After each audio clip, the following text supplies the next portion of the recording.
Yo, what's up, guys? Why Not Be Reckless, aka Why Not Be Caster, one of the HGS commentators, analysts, and grassroots content creators, and we have another reaction and breakdown video where we're going to be breaking down Optic versus Shopify Rebellion. Haven't done one of these in a while, but hopefully we can start doing more of these per week.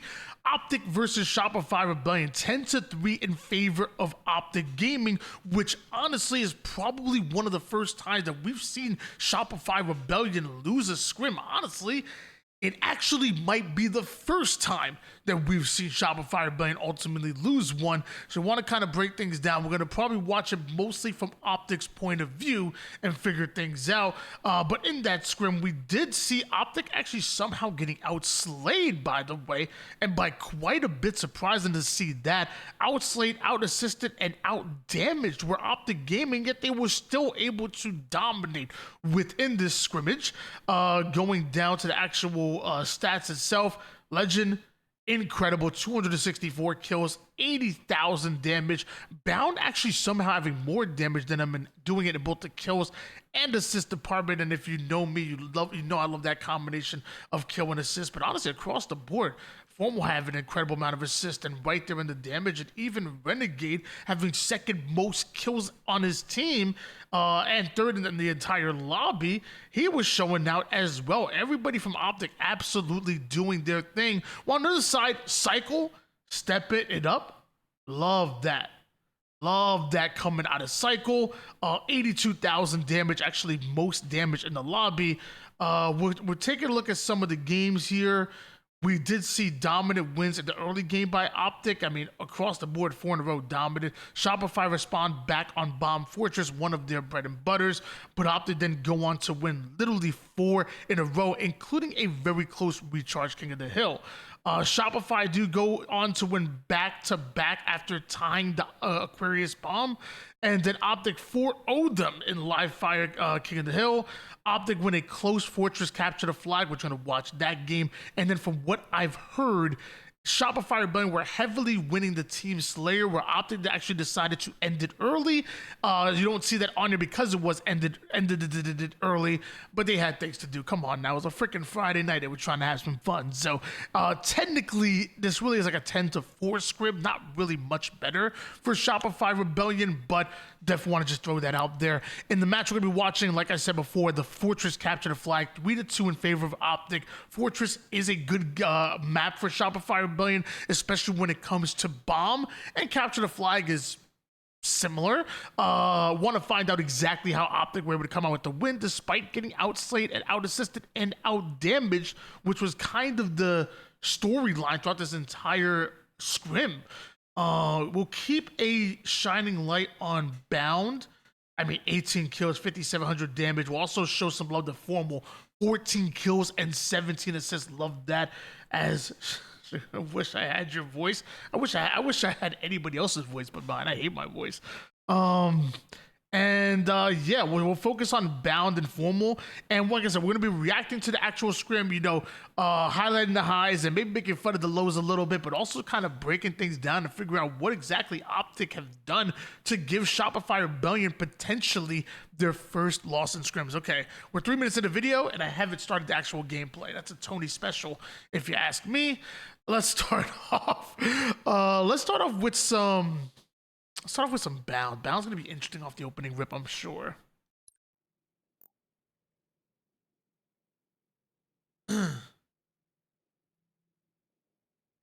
Optic also won this at Arlington. That's good information right there.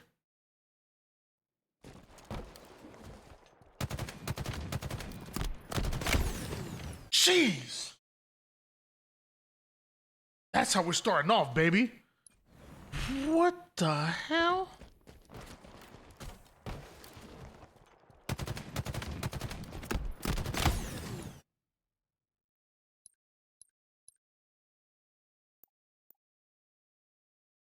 Of course, you already know it's World 2. Yo, can we get that one time? Let's get that one time here from World 2's point of view. One more time. Beautifully played. Ooh.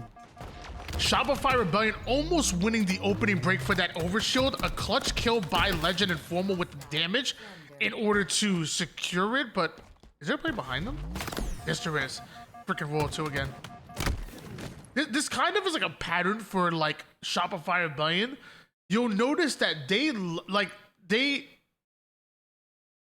How did I do that? How did I do that? They love with these maps having a player play a lane and trusting them to play the lane all the way through.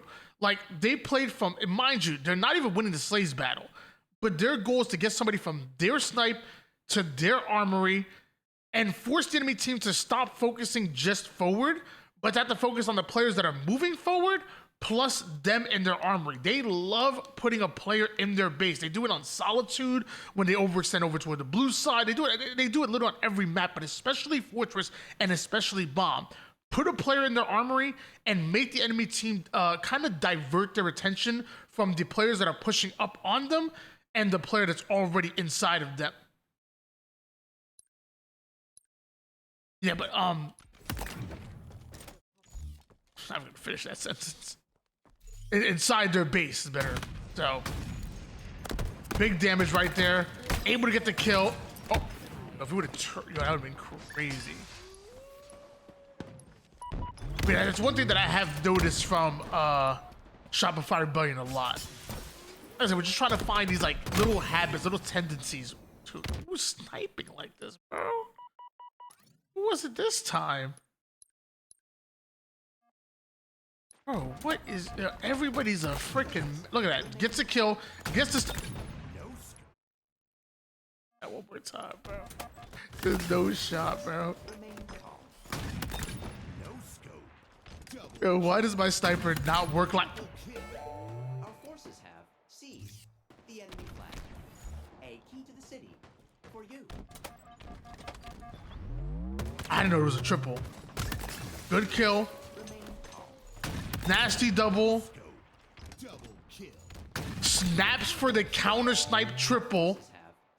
And the only thing that stops the overkill right now is the fact that this player is hiding. They were literally hiding.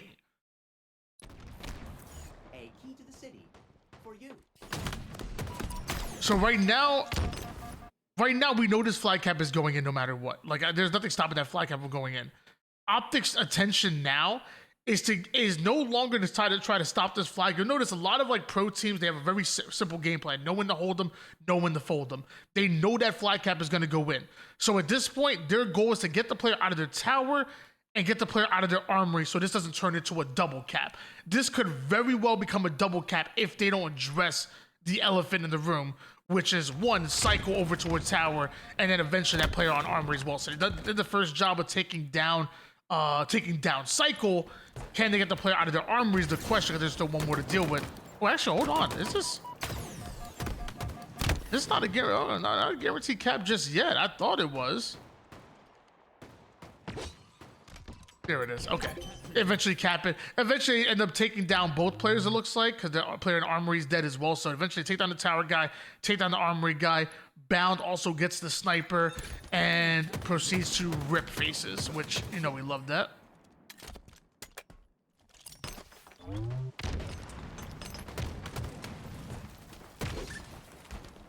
Oh, wow. Dude. Great recognition by Bound right here.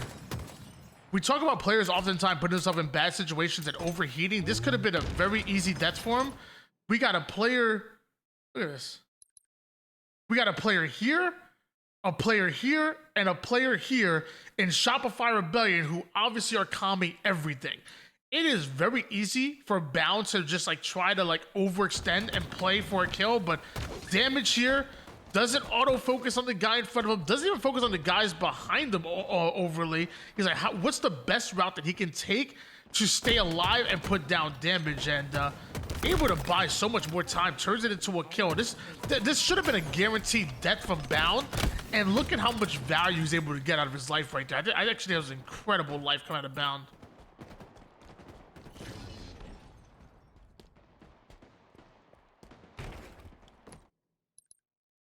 By the way, Renegade also kind of employing that player lane that you get to your opponent's side and making them turn. Instead of playing the armory side, he's playing the snipe side, which is still definitely dangerous. Renegade survived. He's been over there for like an hour. I don't know if you guys noticed that. Like when Bao was scamming his life, as the kids say, he's been in the snipe side forever now, and now the flag's gonna get ran through that side because of how long Renegade was able to stay alive here. Bound right now is literally just another distraction with this overshield, because they already control the snipe side. They're already moving that flag, and that flag's about to go home, I would imagine. Yeah. Huge. Of course, the legend with the run. Switch over to formal. Good shots.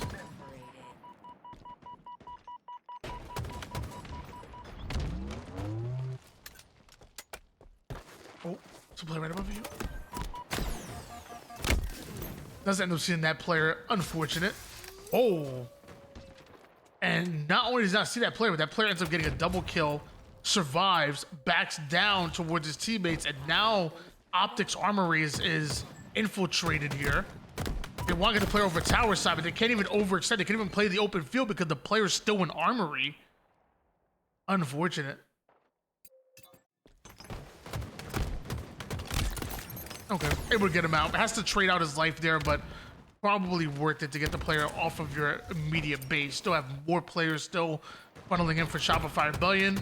Obviously, Optic recognized that. You see Formal favoring that armory side because he knows that Shopify are continuing to push forward into their armory.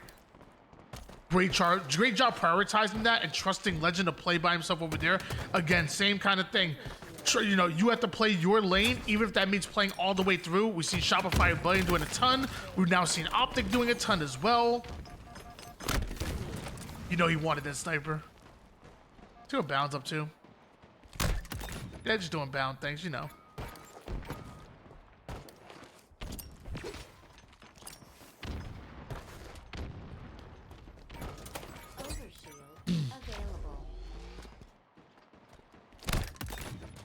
Big overshield grab. Oh, catches 2 no scopes. Unfortunate. Clutch out of World 2. If World 2 doesn't hit those no scopes, he has plenty of overshield to work with. Good little quick scope there, but is it enough for them to get a cap out of it? They get that cap? No. Oh, they did. Yeah, it happened so fast, I didn't even see it. There it is.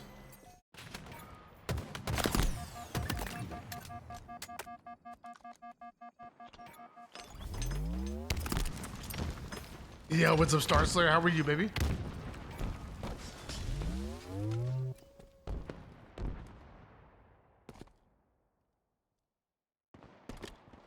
You see Bounce slowing the game down right now. His teammates have died all one at a time. And the longer he stays alive, the longer he can buy time for his teammates to spawn on the opposite side and for them to have a better chance of fending off their base. If he just goes and tries to play for a trade and dies quickly, the flag's already captured. Like, it's that important for him to play his life and slow the game down.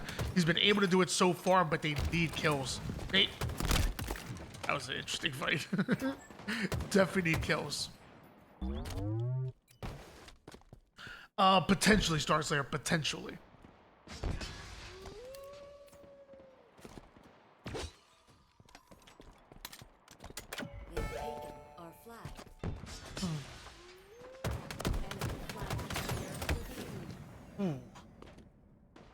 Definitely wanted that kill to slow down that flagpole. I think because they don't get that kill, that's a guaranteed flag cap.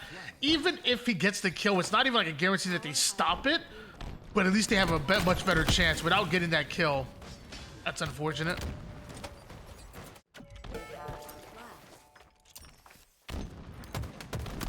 Shopify Rebellion have a good, consistent amount of pressure on them right now. Honestly, the fact that Optic are able to win this is kind of surprising just because of how much offense they are. Like, if we had a heat map on the map, if we had a heat map, you would probably say that Shopify Rebellion have been in Optic's base more than Optic have been in Shopify Rebellion's base, which normally that means they're going to win. Usually at high level play, especially at like the top level of pro play, the team that's able to apply more pressure usually ends up winning. Like the whole bend but don't break strategy doesn't work all the time when you're just constantly on the defensive.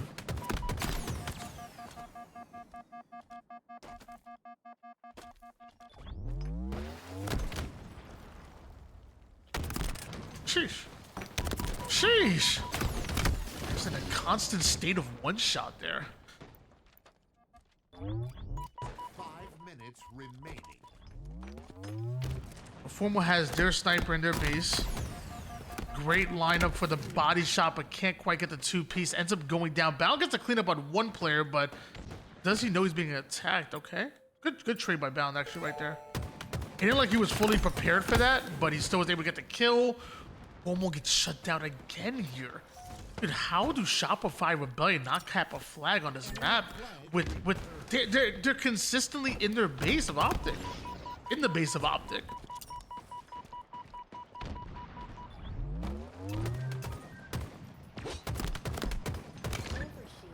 Good teamwork. Like that. Overshield coming up though. I think Formal's playing this a little slow right now because he knows that Shopify could be at any corner, but Shopify were kind of almost fully committed to that overshield in mid-map. So he actually Formal had a lot more space than maybe he thought he had because of how much Shopify Rebellion were favoring that middle position for overshield.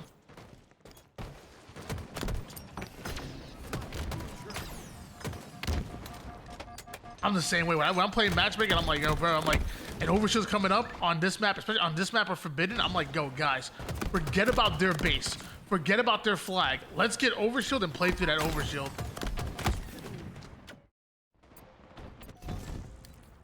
Power weapons available. Grenade. Grenade. Again, I have to point out that every one of the kills that we compliment them on is on their side of the map. Finally, we're seeing them. Wait a minute. Hold on.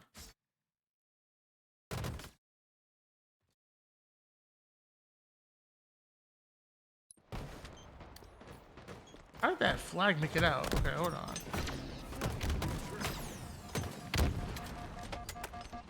Okay, Renegade's playing forward here. I think I rewind a little bit too much. Okay, the flag was started.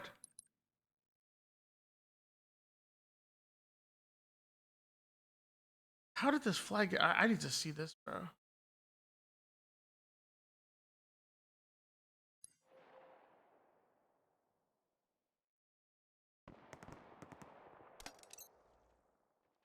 It has to be Renegade. Dude, Shopify Rebellion are all in the base of Optic except for one player who looks like he's prioritized getting sniper right now. Bro, what? Renegade is so Renegade has repulse. If you notice right here, he has repulse. He's trying to grab this flag and then repulse it, and then that's his only job, to repulse it as far as possible here. Hold on. Our forces have seized the enemy We flag. get it out. Power weapons. We repulse it out. Yep. So flag is repulsed right here. That is Renegade, right? That has to be Renegade. Yeah, it's Renegade. So, bro, what? Your power weapons have arrived.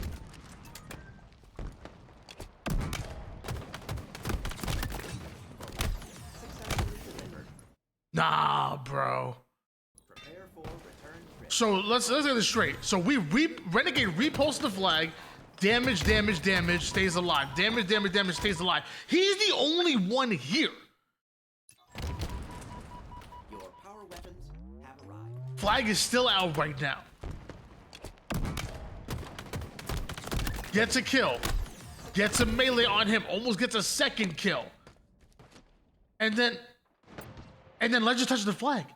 Bro, I mean, obviously a big touch by Legend, but yo, Renegade's won this game. And this is what I'm talking about, bro. I said it on the desk so many times, and people thought it was fade. I'm like, yo, you will see Renegade either leading in slays or secondary slay leader, and he won't even have the most damage, but not every bit of damage is created equal, bro. Like a play like that, bro. Pulled the flag, repost the flag, killed one, made that player one shot, and because of that, Legend's able to grab the flag and I'm assuming Captain's flag. I'm assuming that's Renegade, bro. You are exposed, Spartan. Yeah, nobody's stopping him. That's game. Dude, Shopify Rebellion literally spent 95% of this map on the side of Optic and one amazingly great play. One amazingly great play by Renegade. And Legend with the save on that flag before it reset. And boom, Optic win it 3-2. In a game that it seemed like they had no business winning because they were outslayed, out-pressured, out-offensed. That's a word, right? Yeah, dude. That's what we do this for right here. That's exactly what we do. Well, that's exactly why we do this. Yeah. Wow. Congratulations to Optic Gaming. Like I said before, this is the first time that I think I even remember Shopify Button even losing a scrim. Like so far this entire year. And a big one. 10-3, which, should be really 10-4. And a fantastic performance out of Optic Gaming because fresh off of ultimately winning Arlington, I thought Shopify Bang were really starting to gain steam and really starting to become that number one team in the league once again, which they looked like before Arlington. They looked like at Arlington in the winners bracket. Like literally the only time that Shopify Rebellion ended up losing out on the number one team in the world was in the lower bracket where Optic just caught crazy fire and to beat him in the grand finals. But before then, at almost every point this year, Shopify Rebellion looked like the best team in the league, including in the winners bracket finals where they beat Optic. Well, Optic come in and they go at Shopify Rebellion, they take 10 of 14, and in my opinion, take back their throne. With this, I know people are gonna say, "Oh, it's just scrims, it's just online, yada yada yada." But yeah, I mean, they won on LAN. And with this scrim, I got Optic back on top. I mean, I don't see why I shouldn't. The only reason why Shopify Rebellion, I had them maybe moving up to that top spot is because what they've been doing in scrims. Well, Optic just won it. And yeah, guys, that's your HS report. Is this a report? No, it's not a report. It's reaction and commentary. Do we even have a name for this series? I don't even freaking know. Guys, let me know how you feel. Let me know in the comments down below how you guys feel about Optic Gaming, Shopify, and ultimately the rest of the HCS. And don't forget to subscribe, yo. Dude, I think maybe like almost 60% of the people that watch my content aren't subscribed to the channel, which is crazy. You're in here every day, every week. We are putting out constant content, whether it's the funny ass shorts, whether it's Marvel Rivals, Halo. Dude, it's actually insane to me that you're here almost every day watching my content and you're not subscribed. I'm sorry that I'm calling you out, Jimmy Bob, but you know what? If you subscribe right now, we can forget this ever happened. We won't talk about it again. Until next time, peace out.